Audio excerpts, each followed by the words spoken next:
spotlight. So, Mark, I think we've opted for a little Q&A. Is that correct? That's correct, yes. Okay, so thanks very much. So let's 3 questions and let's go. Okay, so you've got an amazing backstory, and you found the courage to face who you were. So just, if you could just put it in a little nice little nutshell, what was it that you said no to before you started forging your new path? So I was heavily bullied when I was at school. It led to low self-esteem, low self-confidence, stress, anxiety, depression. When I was in my late teens, I became a drug addict to crack cocaine and heroin. And then by the age of 21, I collapsed and died from drug use. So the first thing I said no to was staying on drugs. I quit drugs and become clean, and really started working on my mindset and personal development to build a new future for myself. So my words of wisdom are, it doesn't matter what you've been through in the past, what you're going through in the present moment, you can create any future reality that you want to create.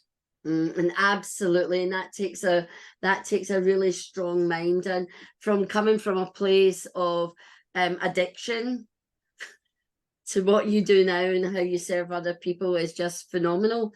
And so we've kind of got this picture of you as this young man, and having gone through your darkness. But now, when did the illumination come for you to light the path that you're on today, that gave you the strength to stand up and be and use your own words and voice your truth? What was that? How did that come about? Well, thank you, Brenda. I'm not that young anymore. I'm 41 now, so I wouldn't class that as young anymore. So I started network marketing when I was 30, and that was a big life changer for me. I was a mobile hairdresser before that and worked for leading name hair salons. So I became an entrepreneur at 30, sold my house to pursue my dream of being an entrepreneur. And network marketing was great because it opened me up to the world of personal development and working on my mindset and overcoming a lot of limiting beliefs. And I would say a lot of people that I classed was above me or at the top of the industry, I don't know what it was, but at the time I felt like they was trying to push me down, trying to not be too nice. And I was looking up to these people as really, really high people in the industry, and I was thinking, why are you trying to push me down when I haven't even made any success yet? Maybe they saw a light in me that I didn't see in myself.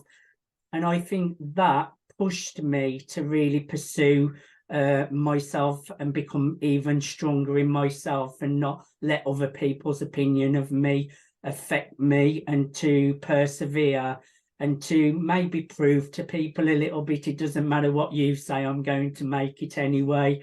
And then my journey started in public speaking, and then I became a public speaking coach and built a successful coaching business. But then I fell into PR by accident. I was introduced on a radio show. They asked me to co-host the show to 3 million people in the USA. And that was how I fell into PR, and the rest is history, Brenda. So I've got my own PR agency now. I've built a 6-figure business. I've got my own publishing platform, my own television and web television show. I'm a best-selling author.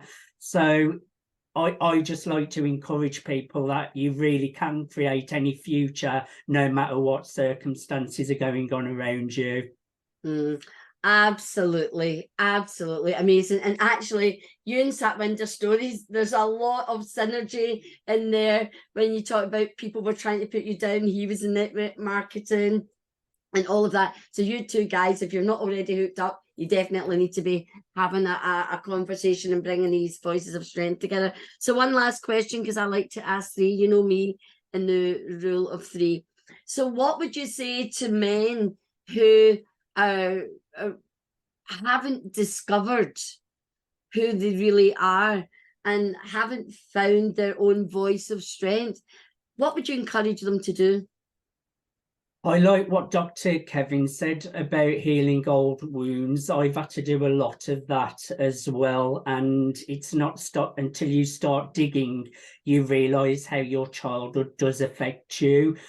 I would just say if you're struggling with any kind of addiction or any complexes or any struggles through life, first really admit to yourself that you're struggling and seek support from other people. You should never ever suffer alone. And I think it's really important to take little steps every day and not see a big mountain in front of you. And what I have found has helped me the most is working on my belief systems, healing old traumas. I have lots of hypnosis, which I find so powerful for healing old trauma and to creating new belief systems. So I found hypnosis really powerful. Meditation, staying in the present moment, is really powerful as well. And just taking little steps every day and having a vision for the future and really just believing in yourself is really important as well. Well, absolutely fantastic, Mark. And you certainly are a man who walks their talk. And I'm sure we'll all connect and be able to look and see how we can all support each other. So, Mark, I know you've got to go. So thank you very much. And I'm Thank sure you. you've got lots of questions, but please connect with Mark on LinkedIn and arrange a coffee chat or something. Excellent. So next up is Sam Dosa. Hi, Sam. Hello, everybody. Just put you in the spotlight. Thank so Sam, you. I think I've got you down here as you're going to read. Read a chapter, yes. Yeah. I do. Thank you, Brenda, and thank you very much, everybody. Can I just remind us we're on 5 minutes? Oh yeah, that's right. Thank you. Absolutely. Thank you very much. And my name is Sam Dosa. I've already introduced myself, being a father, and gone through my own journey of what I call it, the journey of adventures, because there is no such as called challenges anymore. Because my old challenges become my adventures, which has been great adventures in my life. And you can see on my right hand side or left hand side, you see I have started a small group called Men Tell Health is all about men. And I've been through my own journey, as I mentioned, and it was significantly interesting. And you can read about in the chapter what happened. And let me begin a small citing from my chapter, which is something quite resonant with me. And that was a time, it was sad and no authenticity within myself. So let me begin. At the age of 12, I was molested by a grown man.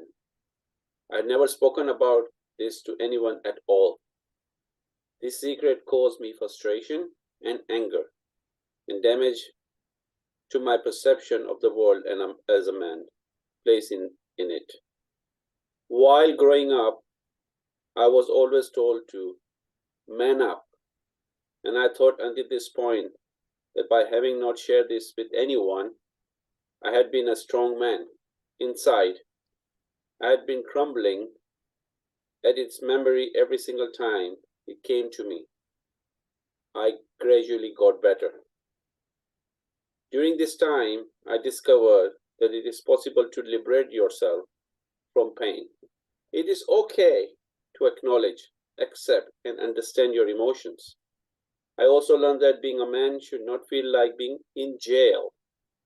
At the end of the day, a man is a human as anyone else. When we condition men to believe that they have to act in a certain manner, they become restricted. Not just their thoughts, but their growth is done too. Who says not okay for a man to cry? Who says that a man must have all the answers to all the questions? Who made the rule that macho is the only way forward? What script tells you that a man is only masculine energy. I started to see how this conditioning has destroyed and disturbed many lives, and how these barriers needed to be broken. My mantra that I devised is, we are born to win, but conditioned to fail. Now, this is the snippet of my small chapter where I shared with you. And I tell you one thing is, as we are all men and women are sitting with us, we always been told from the childhood that don't cry, don't be a sissy, be a man, be a boy. And my friend from India, Professor Jagdish, will resonate with this dialogue of Amitabh Bachchan. Mard ko dard nahi hota, men don't feel pain. And that's the notion being embedded in our system from the childhood. And I see, being a father of 3 girls, I brought my girls like to be boys as well, because I took them to climb the trees, run around in the rain, and do all sorts of things what a boy can do. But they have a strong thinking and strong willing. And now they stand on their 2 feet, be a strong person by themselves. And that's, and I said this again and again, we have this willingness, we are supposed to talk.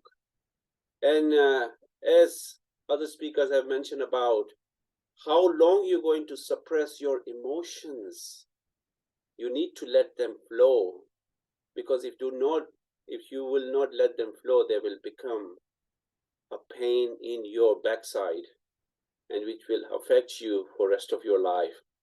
So let it flow, because we are supposed to be human. We are supposed to be the norm to talk to each other. We can share, we can cry, we can laugh, we can do everything. We do not have to sort to be by the society that man has to be strong, and you have to be showcase yourself, that if you are not strong, everybody look at you that you are a weak man, or your wife has been telling you off that you can't do anything. In my 17 years of marriage, I was the man who was doing everything. A breadwinner, a father, a housekeeper, a cash machine, you name it, I was there. But I sacrificed my career. I did not sacrifice my children. I've been through my journey of depression. And you will read something in my chapter which will resonate with you. And let's connect, and let's bring a better place for all the men. Thank you very much.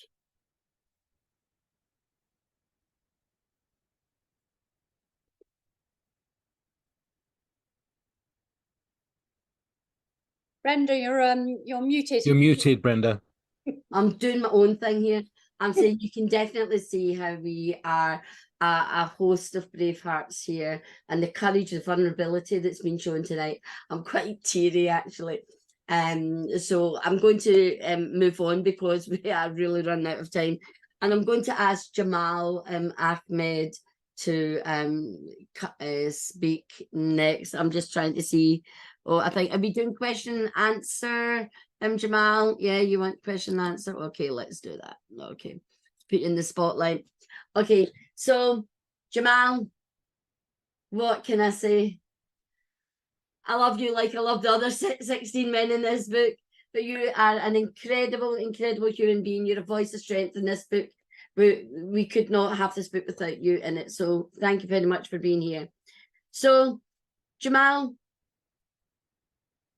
in your story, can you share the part where you were a man that was just doing what was expected of him? Can you share a little bit about that to give us some background?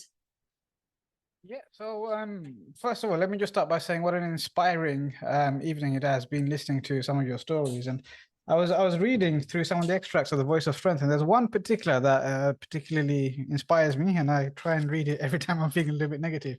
And it's by you, Matt. And it says, pain is temporary. Mistakes can be rectified. Paths can be altered. Habits can be broken. So thank you very much for that. And I remember I was sitting in Brenda's garden the first time she asked me to come and write a chapter for this. And I was like, Brenda, what am I going to write about? And then she explained everything we'd been through the golden thread as part of my author journey. And I was like, wow, you know what? You're absolutely right. I do have some things I can share, and there's lots of value I can share. And Brenda, you asked me to talk about expectations. So growing up, coming from a first generation family, my father came in as an immigrant with pretty much the shirt on his back, and he decided he's going to become an entrepreneur. And there was, well, we always lived on or below the poverty line. And so I had to take on not just my schoolwork, but as a young child, I'm talking about in primary school, I also had to take on additional responsibilities of supporting my father with the business and really growing up. And as I got a little bit older, that he decided to become a restaurateur. And so most of my evenings were spending in the restaurant. And even on my day off, I'd get a phone call saying, we're busy, can you come in? And it felt like it was all about my obligation and my commitment to be there for my family, to do what I can for them and to show up. Yeah, okay. So I was waiting for you to say something else there, sorry. There's so much more to that, and I know it's because we're short of time, which is, we probably should have done part 1, part 2, part 3 or something. But yeah, so you were living your life as a child, growing up, going to college and university, living it because it was your culture, living it because that's what you were told. But when was the point when you went, enough, I'm not doing this? I've got something more to give that's not working in a restaurant. It was shortly after, so I decided to give up working in a restaurant quite early on. I was like, this is, where am I going to go with this? What am I going to do? I've got so much more value to bring to the table. And I just said, I've had enough and I'm going back to university. So at this point, I was working full time in the restaurant. I think I was about 18, 19. And I decided, you know what, this wasn't the life for me. And at the point, my mentality was the only way I can really ascend and have a career prospects is to go and educate myself. So I decided, you know, whatever it takes, I'm going to get myself back into uni and I'm going to follow that path. It actually took me 5 years to finish uni. During my second year, I found that I was quite passionate and I started my own business, and that kept me distracted for some time. And in the end, I'm not sure if I finished university because I like to see the things through the end, or it was because my mom really needed that picture of me graduating on the living room wall. Either way, I got through it. But what really shifted for me was when I lost when my wife fell pregnant. So we had lots of challenges with fertility, and at this point I was married for about 10 years, and this is the first time we had good news. Actually, we had an appointment with a specialist booked for fertility treatment, and a week before that treatment, we had good news that God had blessed us with this pregnancy. And that just put everything into perspective for me. So like, what kind of a father am I going to be? What kind of a man am I going to be? What are my values? What are my principles? What am I doing? Just going to work, coming home, paying the bills, repeat. And I was like, there has to be more to life than this. I can't inspire any child I'm going to bring into the world by teaching them. All you have to do is go pay the bills and come back. And that's what really led me to move in towards privacy, move towards creating value in the world and making a meaningful change. And that's where I really discovered my vision for making or working towards creating a world where every woman, every man, and every child enjoys the right to privacy. Absolutely. And this is really, we really are squeezing this into these few minutes. You really need to read Jamal's story, but Jamal is an amazing human being. I'm not really quite sure if we talked about this in this particular book, but I want to bring out, I want to share it with this, with your voice of strength, the humanitarian work that you do, Jamal, because it really humbles me to know you, because you are such an amazing human being. I'm getting emotional now. You shouldn't be doing that, should I? So can you tell us a little bit about why you do the humanitarian work that you do, and tell us just a sentence or two about that as well? Thanks. Yeah, well, first of all, thank you very much, Brenda, for your kind words. It's, for me, it's really important to make a mark, and if I can just make one person's life a little bit better than when I came across them, then it means that's success to me. So if I can just help one person make their life a little bit better, that's success. And I want to be very successful, so that means I have to make lots of people's life as well as I can. And one of the things I realize is I don't have to wait till I'm a millionaire. I don't have to wait till I'm ultra rich. I don't have to wait till, you know, whatever things people think they're going to wait for before they help people. I can start helping people now. I can start helping one person now, two persons now. And that's how it started. That's how all of the charitable activity started. And just one project went to another. And you know, the project I think Brenda's most inspired by is we sent 10,000 food parcels to Syria during the time of conflict. So people there could actually break their fast. They had nothing to eat the whole day. They had nothing to break fast with. They had nothing to start their fast with. And I just couldn't stand the videos of some of those children sharing those breadcrumbs or eating grass. And it just really hurt me to see that. And I just decided with my friends, we're going to do something. And when you do something good, God helps you. And people want to do good. This is the thing I realized. Everybody's so generous. People want to help. And it doesn't matter what kind of project I've started, as long as there is people to be benefiting at the end of it, people are so generous. They really want to help. And all we need to do is tap into that. We spend too much time focusing on lack, focusing on scarcity. And the voice of strength is really about tapping into the abundance mindset, tapping into that value. What value can we bring? And there is more than enough for things to go around. And you can't just look to see what we can take. It's not about what can I get, but rather when you ask, what can I give every morning? That's what helps you to get the results. And that what can I give has really helped me in my business, taking it from strength to strength. And that's what's really helped me to get some of, you can see some of the awards and stuff behind me. It's not because I look to see what can I get, but I just look to see what can I give? Who can I serve better?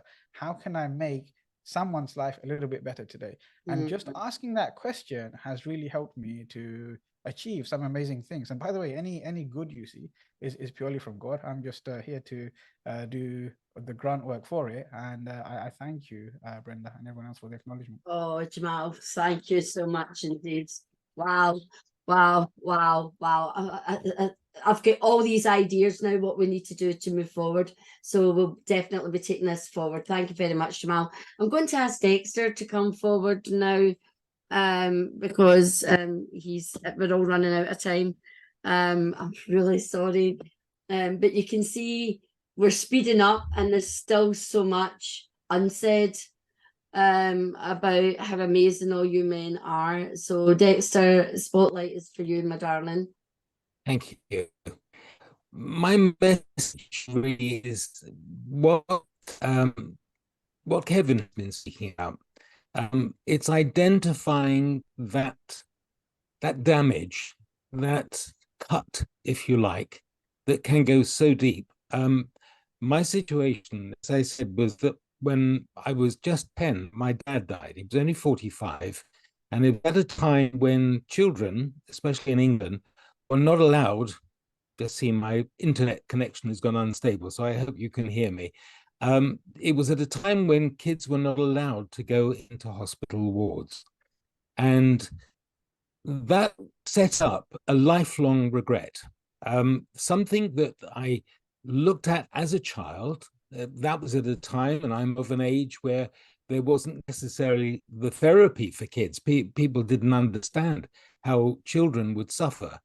And so I put it in my box. I wasn't prepared to look at it. I thought I had processed it, but it was many, many years later when I was in my mid-40s, which coincidentally, and we know there's no such thing as coincidence, I was the same age when my father passed. And I hit a crisis point. I was driving to my office and I was listening to a piece of music, and it's called The Living Years by Mike and the Mechanics. And there is a lyric within that song which says, I was not there that morning when my father passed away. And I didn't realize at that time, but I'm driving along and I cannot see the road for the tears in my eyes. And so I had to pull over, and I realized that I needed to do something about it. So I went into 18 months of psychotherapy. And what came out of that was that I was angry at my father for dying. But what do you do with that? What do you do with that kind of knowledge? And so I went on this search for the therapies that could help me. And the therapies, and I offer this to you, if there's any pain that you feel that is, like Dr. Kevin said, still in that box, then be prepared to be vulnerable. Use meditation. Use your imagination, which I did. I imagined that I was at my father's bedside and I communicated with him. I had this internal conversation where I was so angry with him for leaving me at such a formative time. And I cried, and in my imagination, he cried, and we hugged, and I came out of that meditative state feeling as if a burden had been lifted from my shoulders. And so that was, first of all, what I wanted to express in the Voices of Strength, that vulnerability is not a weakness, it's a strength. And when we are prepared to show that vulnerability to ourselves and to others, we are perceived differently, and we can accept ourselves. And that is why I wrote my book, A Voyage Without My Father, a story of fun, of humor, of disaster, and growth. And for me, that's the key message for me. That's what gives me joy. I had a mask. When I was on television, I played a part, and I have stripped away that mask. And what I do now is allow that mask to be stripped away from others, to recognize that perfection is for the gods. It is not for us. All we can hope to do is our best. And when that happens, when we can share that belief, and I'm a great believer in the old philosophy of Stoicism, that the only thing that we have control over is our reaction to any given situation. So that's my key message. Be vulnerable, show your vulnerability, and you will succeed. Give others and have strength yourself. Thanks, Brenda, for the opportunity. Brenda, you're on mute. I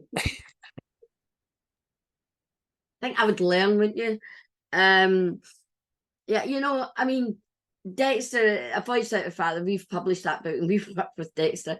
But every time I hear the same stories, there's always something that touches me more, deeper, you know, and it's just unbelievable. So I'm going to be quiet. So let's next speak to Matt Moe. All right, thank you very much. Let me put you on the spotlight, Matt, and let me see what are we doing, Matt. Well, you're just going to talk because that's what you can do. Over to you. The floor is yours. Yeah. How many minutes do I have? Because I'm very good at talking. I'm a coach, you know. I talk forever. Yeah. Well, you haven't. You've really got no more than 5 minutes. Okay, good. I just wanted to say, first of all, thank you, really, Brenda, for bringing all these great men together. I've learned so much tonight, and I've heard so many similarities in people's stories, and I can totally relate to a lot of that. And I wrote in the book about values, and we've talked a lot about this already, actually. I actually made some notes what I want to talk about, but I don't think I need this anymore, actually. I'm just going to react to what I heard here. So when it comes to losing your parents at an early age, I'm no exception to this either. My father died when I was 8 years old. He died on a vacation in the sea. And my mom passed away roughly 10 years ago when I was 35. So I was without my parents very, very early. And I wanted to kind of piggyback onto what Kevin said. Thanks very much, Kevin. Very, very interesting stuff. We have connected on LinkedIn already. I think we have more to share. This whole thing, what you said about being a difficult person, maybe, I don't know if that's the right word, but having problems in relationships with other people and co-workers and so on. I was a lot like that as well. And this kind of ties into what I wrote in the book about values, that you need to have integrity. Yeah. And I've put 10 values that I wrote about briefly. And integrity is one of them. So I actually had the same issue. And when my mom passed away in early 2014, which was also from one day to the other, I took 10 months break, basically. I was luckily in a financial position to be able to do that. Took 10 months off work to really deal with all of that, because my mom and I, we were the best friends in the world. And when you have no time to prepare, I don't know how it was with some of you. Some of you have talked about this, but but I mean, everybody has to say goodbye to their parents at one point in life. This is the natural circle of life. I think the other way around is actually worse. If a parent has to say goodbye to their child, I think that's the worst experience. But yeah, everybody deals with this in a different way, and sometimes you have time to prepare and sometimes not. So in my case, I had zero time to prepare for both parents, and that can hit you really badly, yeah, because when I was 8 years old, I didn't understand this so much maybe, but when you're 35, it's a completely different story.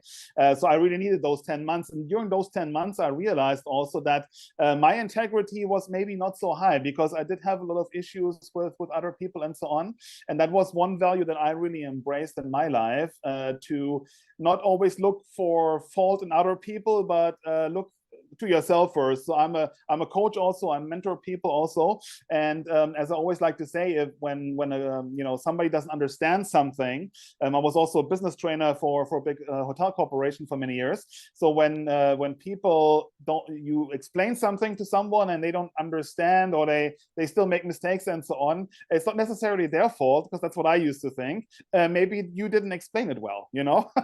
So that whole journey was really an important part of my life, and those 10 months really helped me. So in essence, what I wanted to say is that these values that I've written about, I think they are super important, and I think that in the topic of voices of strength, I think it's super important nowadays, probably more than ever, to have a strong backbone, to regard that as an absolute virtue. Because if you look at this month, for example, is this Pride Month, right? Where all these companies are showing, you know, they changed their logo to rainbow colors and so on, but there's no continuity in this, you know? So for 1 month, they pretend, in my opinion, that they are supporting and integrating and so on, which is great. That's fine. I think there's definitely, you know, a reason for that and so on, but in this 1 month, people get it rubbed into their face so much that they get tired of it, and it's actually counterproductive. And then after this month is over, it all changes back to the way it was, basically. Yeah. So that's the opposite of having values, and that's something that I try to convey in the book. That this strong backbone, as I call it, is an important thing. And one more thing I want to add to this, and I don't want to stretch too much time here. That's one of the reasons also why I love being in Dubai and living in the Middle East, because if you look what the UAE government is doing for their people, they regard their work and their job as a service to the people. Yeah, the principle of the UAE government is based on cooperation, versus the German government, for example, my opinion, is based on the principle of confrontation. And you see this across a lot of countries. And that's why I want to close with cordially inviting everyone to come join us, visit us in Dubai, and explore all the possibilities, because I feel that Europe has become a place of negativity. It's all about problems. In Dubai, everything's about solutions. Yeah, so that's what I wanted to share in terms of values. Thank you. Brenda, I can second that. I've just come back from Dubai, and oh my God, if you've not been, you have to go. The only thing is, it's like 40 degrees at this time of year, so choose what month you go wisely. If you don't, Yeah. you know, that's the only thing I would say about that. Yeah. So I think we've got 3 people left, so you can fight over who wants to go next. Let's listen to Eric. Eric, where are you? There you are.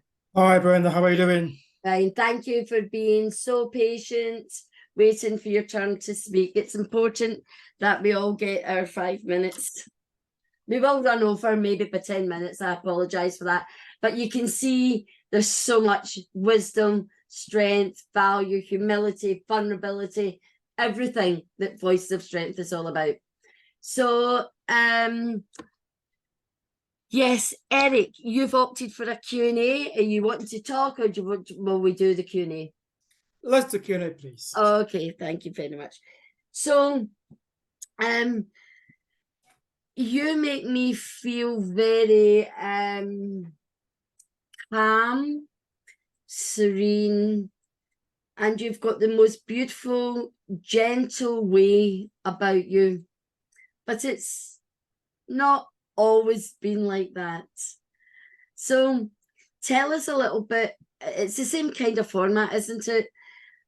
About where you realize that you weren't living true to yourself?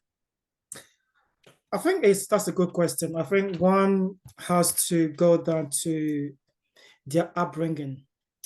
My upbringing, it's not different to someone who was born and raised in Ghana in kind of a wealthy area, and then one day you switch, something happened, and then your whole world just collapsed.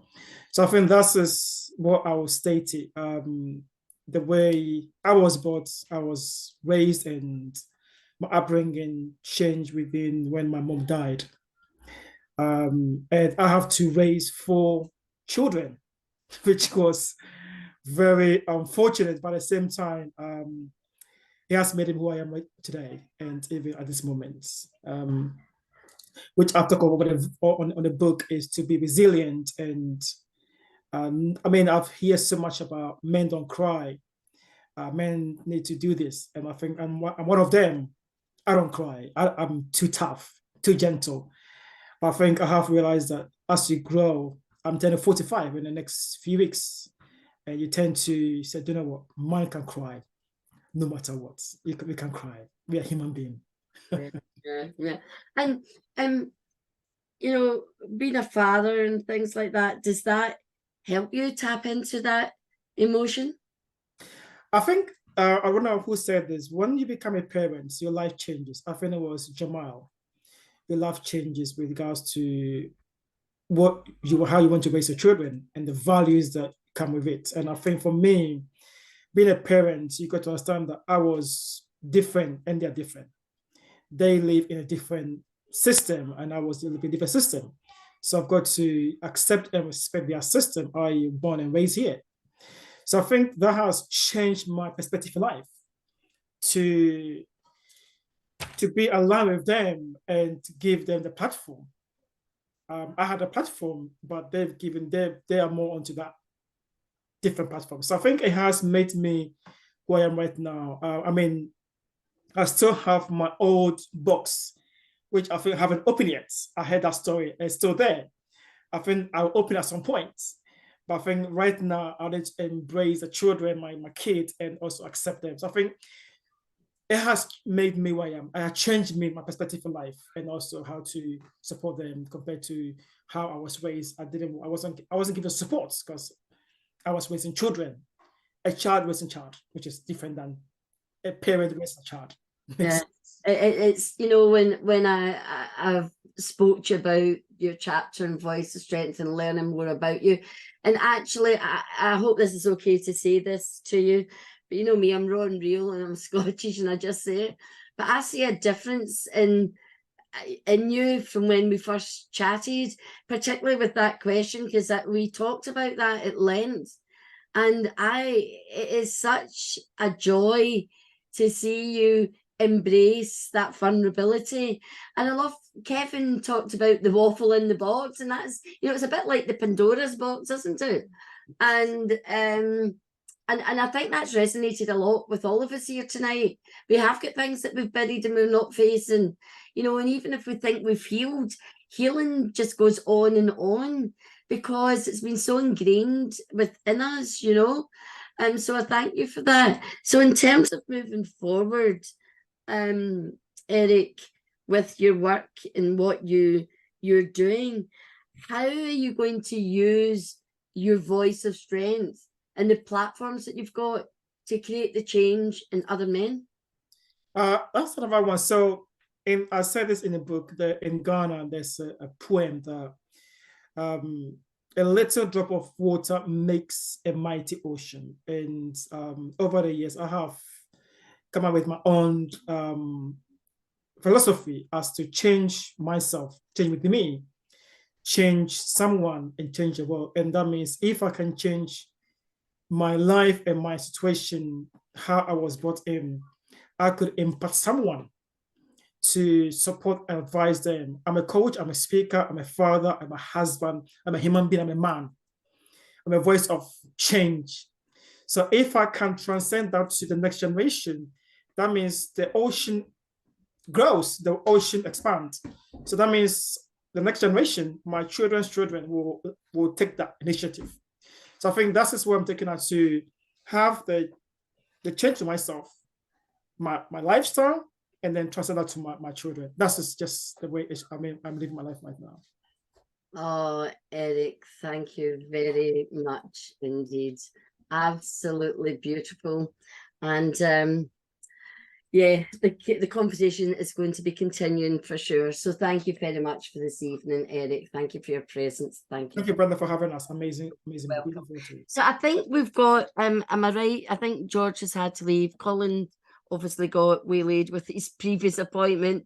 And so I think that leaves just Matt Evans to go. And, you know, it's just, I always believe in, we've talked about abundance. I believe the universe brings people together for a reason, and things happen for a reason.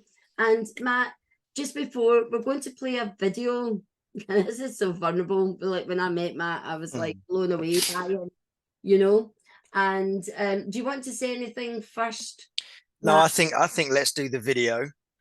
Okay. Because it kind of is a great lead into just a few other quick points that I want to make. But that this one of the first things I wanted to share when I'd opened up that box. So I made this video to deal with it.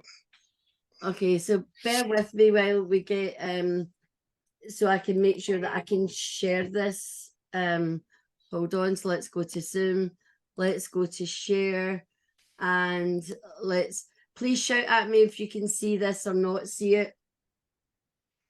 Yeah. Oh, that's not. Yeah, that's me. Great. Okay, so this is a 3-minute video, and then Matt you'll have 2 minutes left. Let's go. Just a little boy. I was just a little boy when he left. I had to wave goodbye to my dad and my hero, my most special, important guy. In the first few months of you leaving, I'd go to school and I would cry. I would ask everyone, what did I do wrong and why did he say goodbye? And as I grew a little older, the hole grew bigger every day. And I tried to fill this emptiness in every possible way. Now, I was pretty good at football and I knew that I could play. And when my dad came to watch me, there was no one better than me that day. I stood on that pitch untouchable. No one could take me down. My dad was there to watch me and I had to make him proud. There wasn't a day that went by that I wasn't hoping I'd get a call just to say, son, I love you, make me feel special, stand tall. I felt alone and unwanted for most of my teenage years. I would punch my bedroom walls till the plaster crumbled like my tears. We didn't move away.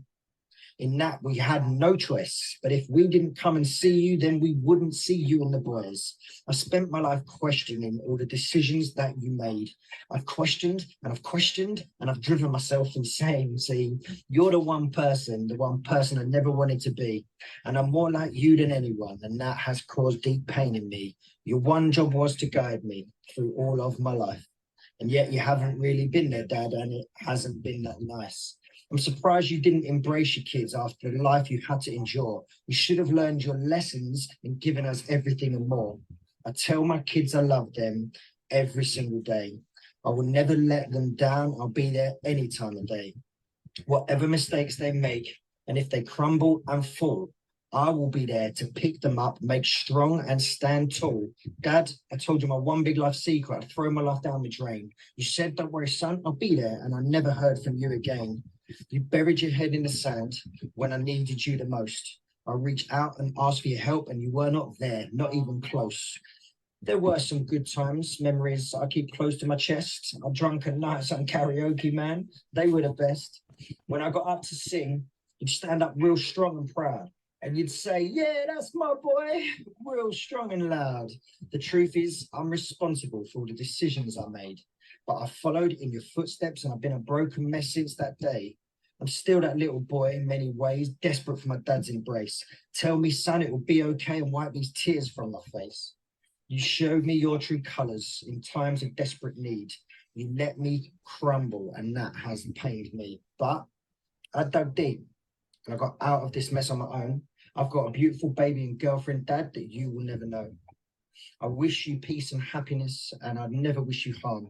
It's just a shame we can't walk next to each other, father and son, arm in arm. Oof. interesting seeing it in that environment. Oh, I need to stop. Hold on. Oh my God. Sorry. Welcome to What's Jump back to YouTube and just press pause. This is a shared idea to help you live your best life. Of course, mayhem. There we go. Oh, thank you, Brenda, for playing that. The reason I wanted to do it this way is because I just felt like, and this is the thing, Dr. Kevin, when you said about unresolved emotional wounds, it gave me goosebumps. You know, the reason that I went through most of what I've been through it was almost like I was putting myself through so much pain, because the more that I was hurting, the less I had to deal with the issue. What I didn't realize is the more that I was hurting, the more that I was ruining my life and everybody else around me. That led to addiction. You know, the addiction led to me leaving 3 of my children because I couldn't process my life in that environment. And yeah, I wrote something down earlier and I just said closed box equals pain and open box equals gain. And for me, as soon as I opened that box and I dealt with it, everything changed. Matt, you wrote about writing your piece on values. I've written my piece on lessons. So synergy there. Absolutely. Yeah. Immediately. Jamal, you said about, you know, doing things, you know, for the humanitarian side. When the war broke out in Ukraine and Poland, my business partner at the time and I got a high top transit van and drove 2,500 miles to Poland to drop off a full van full of, you know, women's sanitary towels, you know, toothpaste, food, all the things that were required for Ukrainian refugees. And that, you know, those things gave me a great sense of meaning, but I still felt like I wasn't really helping in the way I wanted to help. So I'll finish with this. I started this piece before I even knew Brenda. I wrote a 3,000 word motivational talk. And then Brenda reached out and got in contact with me and we spoke, and she said, "You never guess what, I'm doing this." I said, "You'll never guess what, I've just written it." It was as if it was meant to be. I couldn't be more grateful for the opportunity I got so much written down here. I haven't got the time. I'd love to connect with each and every single one of you, get to know you more. I just think this is a platform that I'm really proud to be on. So thank you for everybody involved.